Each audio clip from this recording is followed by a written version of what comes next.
তাদের ভেতরে আছো কিনা যারা মানুষকে ইয়াহদুনা বিল হক সৎ পথ দেখায়। আজ বাংলাদেশে কত মানুষ আছে, কত পথ দেখাচ্ছে, একটা দলকে আমরা দেখি তারা আমার আল্লাহর বিধানের দিকে তারা ডাকতেছে। এই কথা বলে না কেন? তারা কিন্তু ডাকছে তার বাবার দিকে না, তার স্বামীর দিকে না, এমনকি তার পূর্বপুরুষদের দিকেও ডাকে না। তারা ডাকলেই বলে ইয়াহদুনা বিল হক, এই পৃথিবীতে হক হচ্ছে আল্লাহ, হক হচ্ছে আল্লাহর বিধান। এজন্য তারা ডাকে আল্লাহর বিধানের দিকে। এদের তাফসীর পড়তে গিয়ে আমি সরাসরি 13 নম্বর আয়াতের মাঝের অংশটা মিলিয়েছিলাম। আল্লাহ পাক বলেন, হে নবী, আপনি যেদিকে মানুষকে ডাকেন যে আসো আমরা আল্লাহর বিধান কায়েম করি এই জমিনে। আল্লাহ শুধু নামাজের বিধান দেয়নি, যাকাতের বিধান দেয়নি, এরকম বিধান দিয়েছেন 500। কত? এই 500 বিধানের কথা যখন বলবেন কি হবে জানেন? কাবুরা আলাল মুশরিকিনা মা তাদউহুম ইলাইহি। যখন আপনি মানুষকে বলবে আসো আল্লাহর বিধানের দিকে, আল্লাহর এই নিয়ম নীতিগুলো আমরা কায়েম করি, আপনি দেখবেন সবচাইতে বেশি মন খারাপ করবে, রাগ করবে, অপছন্দ করবে এই কথাটা যারা মুশরিক। তারা কারা? বলেন বলেন। আমি নাম ধরেই বলছি, বাংলাদেশ জামাত ইসলামী। এরা কি আল্লাহর বিধান কায়েম করার কথা বলে না? বলে না?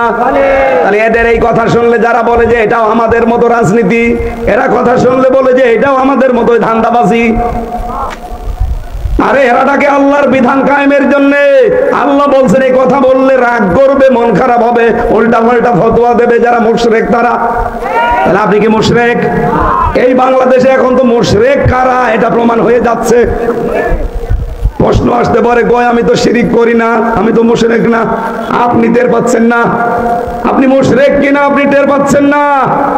অবশ্যই আপনি শিরিক করছেন, নয়তো আপনার খারাপ লাগে কোন কারণে? আপনার যদি ঈমান থেকেই থাকে, আমি এবার একটা দলিল বলছি, দেখেন আপনার ঈমান আছে ঠিক আছে।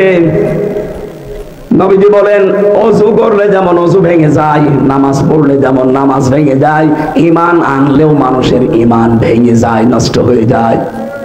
আজ যারা দিন কায়েমের কথা শুনলে রাগ করেন, তাদের যে ঈমান ভেঙে গেছে, নষ্ট হয়ে গেছে, এই কারণে তাদের রাগ হয়।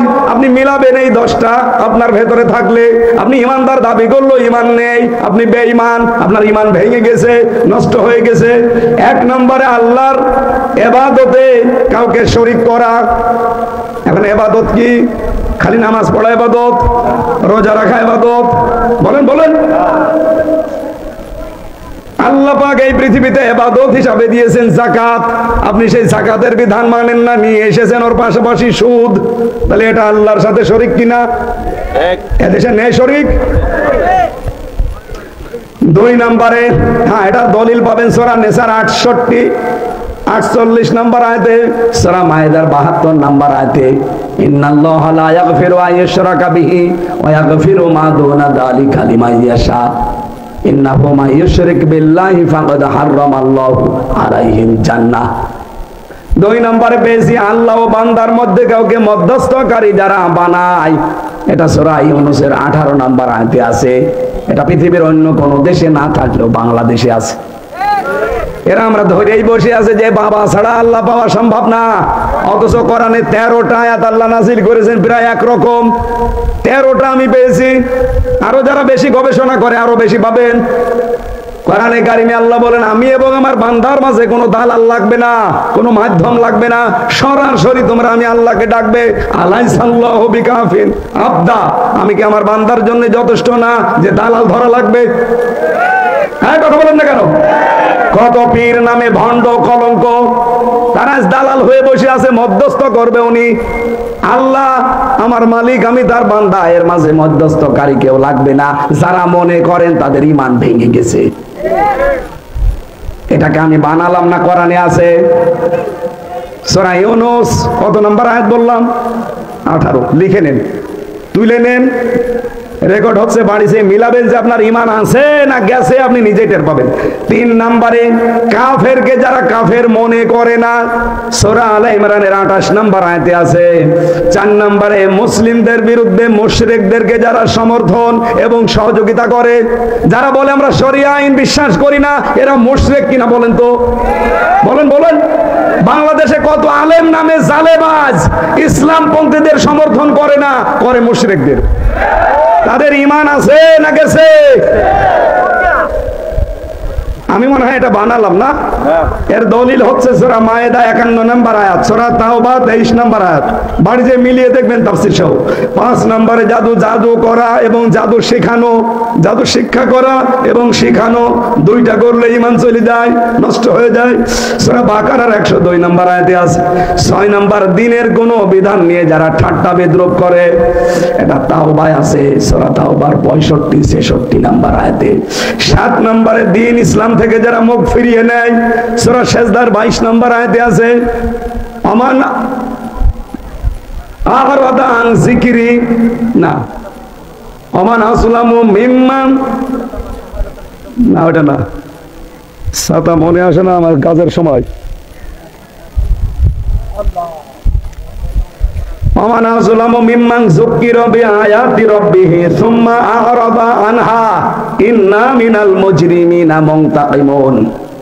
আল্লাহ বলেন বড় জালেম দুনিয়ায় তো ওইটা, যাকে আল্লাহর আয়াত দিয়ে ওয়াজ করা হয়, আল্লাহর কোরআন দিয়ে বোঝানো হয়, আর সে মুখ ফিরিয়ে চলে যায় অন্যদিকে। এর মতো বড় জালেম আল্লাহর কাছে আর নেই। আর এটা বাংলাদেশে বেশি।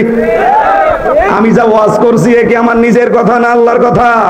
সব নোট করে নিয়ে এসেছি। 8 নম্বরে কাউকে দিন শরীয়তের ঊর্ধ্বে মনে করা, এটা বাংলাদেশে 15 বছর যেটা বঙ্গবন্ধুকে মনে করা হইতো, দেখেছেন না? সব জায়গায় উনি, এমনকি বঙ্গবন্ধু টয়লেট আমি নিজে পেয়েছি নীলফামারীতে। বঙ্গবন্ধু টয়লেট ওর নামেও টয়লেট লাগিয়ে দিয়েছে। আল্লাহ রাসূলের ঊর্ধ্বে কাউকে মনে করা যাবে? এটা সূরা মায়েদার 3 নম্বর আয়াতে আছে। 9 নম্বরে রাসূলুল্লাহর ফয়সালার তুলনায় অন্য কোন ফয়সালাকে উত্তম মনে করা, সূরা নিসার 65 নম্বর আয়াতে পাবেন। ইন্না বালা ফালা ওয়া রাব্বিকা, ফালা না, ফালা ওয়া রাব্বিকা লা ইউমিনুনা হাত্তা ইউহাক্কিমুকা ফিমা শাজারা বাইনাহুম সুম্মা লা ইয়াজিদু ফি আনফুসিহিম হারাজাম মিম্মা কাদাইতা ওয়া ইউসাল্লিমু তাসলিমা।